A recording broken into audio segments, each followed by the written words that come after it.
The morning of September 3, 1975, began like any other, at the Japanese Air Self-Defense Force radar station, nestled in the foothills of Mount Fuji. The sacred mountain stood silent against the dawn sky, its perfect cone shrouded in wisps of early autumn mist. Lieutenant Colonel Toshiro Nakamura had been stationed at this facility for 3 years, monitoring the airspace around Japan's most iconic landmark. He had seen thousands of commercial flights, military exercises, and weather balloons drift across his screens, but what appeared on his radar at 4:47 a.m. that morning would haunt him for the rest of his life, and set in motion a series of events that the Japanese government would spend decades trying to bury. The object first appeared as an anomaly, a blip that shouldn't have been there. It wasn't following any known flight path, and it hadn't been logged by air traffic control. Nakamura rubbed his eyes, thinking perhaps the long night shift was playing tricks on him. The object was hovering directly over Mount Fuji's summit, approximately 3,776 meters above sea level, perfectly stationary in winds that should have been pushing 40 knots at that altitude. No helicopter could maintain that position in those conditions. No conventional aircraft could hover at all. Nakamura reached for the secure phone, his hand trembling slightly as he dialed the number for Yokota Air Base. Within minutes, the quiet radar station would transform into the epicenter of the most significant UFO incident in Japanese military history. Captain Hiroshi Yamamoto was the first pilot scrambled from Yokota, a veteran with over 2,000 flight hours in his F-4EJ Phantom. The Sec. Yamamoto had seen action in numerous training exercises, and had even intercepted Soviet reconnaissance aircraft probing Japanese airspace. But nothing in his experience had prepared him for what he would encounter that morning. As his fighter climbed through the pre-dawn darkness toward Mount Fuji, he received constant updates from ground control. The object remained stationary, waiting. At 5:03 a.m., Yamamoto achieved visual contact, and what he saw defied every principle of aviation he had learned in his 15-year career. The object was massive, easily the size of a commercial airliner, but shaped like a perfect disc with a distinctive dome on top. It emitted a soft, pearl-white luminescence that seemed to pulse rhythmically, like a heartbeat made of light. What made this encounter different from the thousands of UFO sightings reported around the world wasn't just what was seen, but what was captured. Unknown to the public at the time, the Japanese military had recently installed an experimental high-speed camera system at the Mount Fuji observation post, capable of capturing 16,000 frames per second. This system, developed in partnership with Nikon's defense division, was originally intended to track and analyze ballistic missile trajectories. On that morning, technician Kenji Watanabe made a decision that would change everything. Without waiting for authorization, he turned the camera system toward the hovering object and began recording. For 23 minutes, the most sophisticated imaging equipment available to the Japanese military documented every detail of the craft, every movement, every impossible maneuver that followed. The footage Watanabe captured was extraordinary in its clarity. The disc-shaped craft measured approximately 40 meters in diameter, with a metallic surface that seemed to shift between silver and a deep bronze color, depending on the angle of observation. Along its rim, a series of rectangular ports or windows glowed with an internal light that cycled through colors beyond the normal visible spectrum, occasionally producing hues that the witnesses struggled to describe, colors that seemed to exist between the familiar wavelengths of normal light. The dome on top was transparent, or perhaps made of something that only appeared transparent, and within it, shadowy forms could be seen moving with deliberate purpose. These forms were humanoid in their basic configuration, but moved with a fluidity that suggested either an unusual anatomy or some form of anti-gravity assistance within the craft itself. At 5:14 a.m., Captain Yamamoto attempted to approach the object, following standard intercept protocols. He maintained a distance of approximately 2 kilometers, aware that any aggressive action could provoke an unknown response. Through his cockpit camera, which was automatically recording as part of standard procedure, Yamamoto captured something that would later become the subject of intense analysis and debate. The craft began to rotate slowly on its axis, and as it did, the air around it began to shimmer like heat waves rising from hot asphalt, despite the freezing temperature at that altitude. Instruments in Yamamoto's fighter began to malfunction. His compass spun wildly, his altimeter showed impossible readings, jumping between sea level and 50,000 feet, and his radio filled with a sound he would later describe as musical, almost like whale songs but in frequencies that made his teeth ache. Then, at precisely 5:18 a.m., the object demonstrated capabilities that shattered everything the witnesses thought they knew about physics. Without any visible acceleration, without any sound, without creating any turbulence that should have torn the air apart, the craft moved. It didn't fly in any conventional sense. It simply translated from one position to another, jumping 5 kilometers in less than a second, then stopping instantly without any deceleration. Yamamoto's fighter was buffeted by an invisible force, not air displacement but something else, something that felt like magnetism, but acted like gravity. His aircraft's engine stuttered, nearly stalling, though all mechanical systems showed normal function. The G-forces of such movement should have destroyed any craft, should have liquefied any occupants, yet the disk showed no stress, no strain, as if the normal laws of inertia simply didn't apply to it. Ground radar confirmed what seemed impossible. The object was moving in ways that generated no sonic booms despite exceeding the speed of sound multiple times. It would hover, then instantly appear kilometers away, then return to its original position, all while maintaining that steady pulsing luminescence. Lieutenant Colonel Nakamura would later testify in classified hearings that the craft seemed to be putting on a display, demonstrating its capabilities as if it wanted to be documented, as if it knew it was being filmed and was ensuring that humanity would have no doubt about what they were witnessing. This performance continued for 12 minutes. During which the craft executed maneuvers that would have required energy outputs exceeding anything in humanity's arsenal, movements that suggested a mastery over fundamental forces that human science was only beginning to theorize about. At 5:30 a.m., a second and third fighter of Insting and third fighter arrived on scene. An F-4EJ piloted by Lieutenant Masaki Ito and Masaki Ito and an F-104JJ piloted by Lieutenant Masaki Ito and an F-104J starfighter flown by Captain Akira Suzuki. The three aircraft maintained a triangular formation around the object, each pilot recording with their onboard cameras, each providing a different angle of observation. What happened next would be simultaneously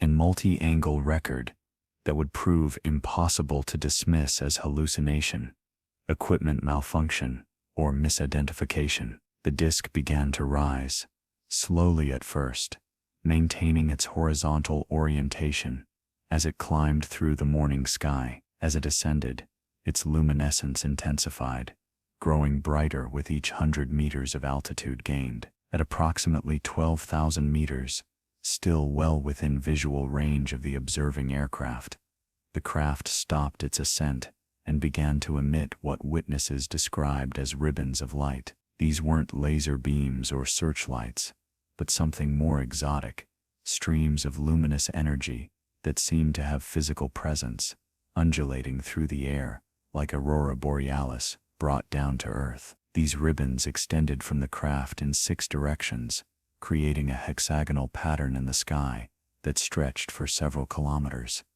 The light ribbons didn't illuminate the surrounding air as normal light would. Instead, they seemed to exist independently of the atmosphere, visible but not interactive with the environment, as if they were projections from another dimension bleeding into our reality. Lieutenant Ito, would later report that his instruments detected massive electromagnetic fluctuations during this display, readings that suggested energy levels comparable to a small nuclear reactor, but without any detectable radiation. The ribbons of light began to rotate around the craft, creating a spiral pattern that was captured in stunning detail by Watanabe's high-speed camera system. Frame-by-frame analysis would later reveal that within these ribbons, there appeared to be symbols or patterns, geometric designs that repeated in sequences that suggested information encoding, possibly mathematical or linguistic in nature. These patterns were so complex, so intricate, that even decades later, cryptographers and linguists would struggle to find any terrestrial correlation or meaning. As the three fighters maintained their observation positions, something unprecedented occurred. At 5:37 a.m., a small object separated from the main craft. This secondary object was spherical, approximately 3 meters in diameter, and glowed with the same pearl-white luminescence as its parent craft.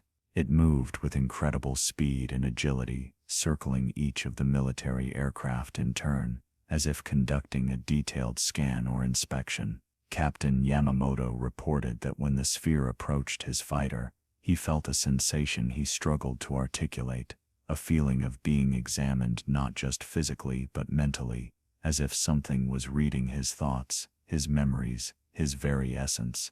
His hands moved the fighter's weapon systems, not to attack but simply from trained reflex, and immediately the sphere backed away, as if it understood the gesture and wanted to avoid any misunderstanding. The sphere completed its inspection of all three aircraft and returned to the main craft, merging seamlessly with its hull as if the solid metal surface was actually a permeable membrane. Then, at 5:41 a.m., the main craft began to demonstrate what appeared to be a form of communication.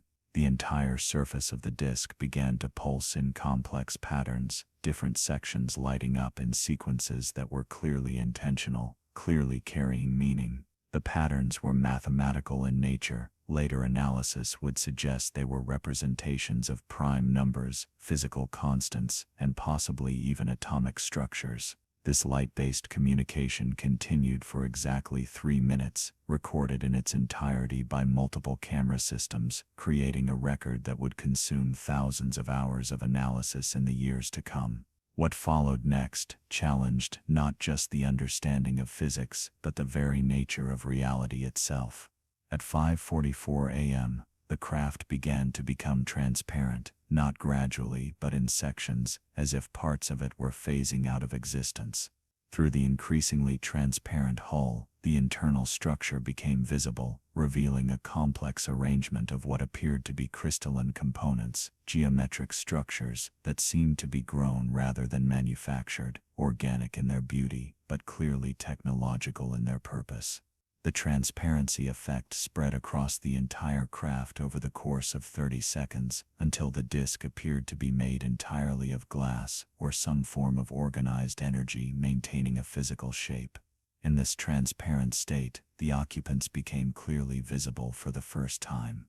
There were 3 entities visible within the craft, standing at what appeared to be control stations arranged in a triangular configuration around a central column of pulsing light. These beings were indeed humanoid, but with proportions that were subtly wrong by human standards. They were taller, perhaps 2.5 meters in height, with elongated limbs and heads that were proportionally larger than a human's. Their movements were graceful, almost flowing, as if they existed in a lower gravity environment than Earth normal. Most striking were their eyes, which even at distance appeared to be considerably larger than human eyes, dark and reflective, capturing and holding light in a way that suggested a different optical structure entirely.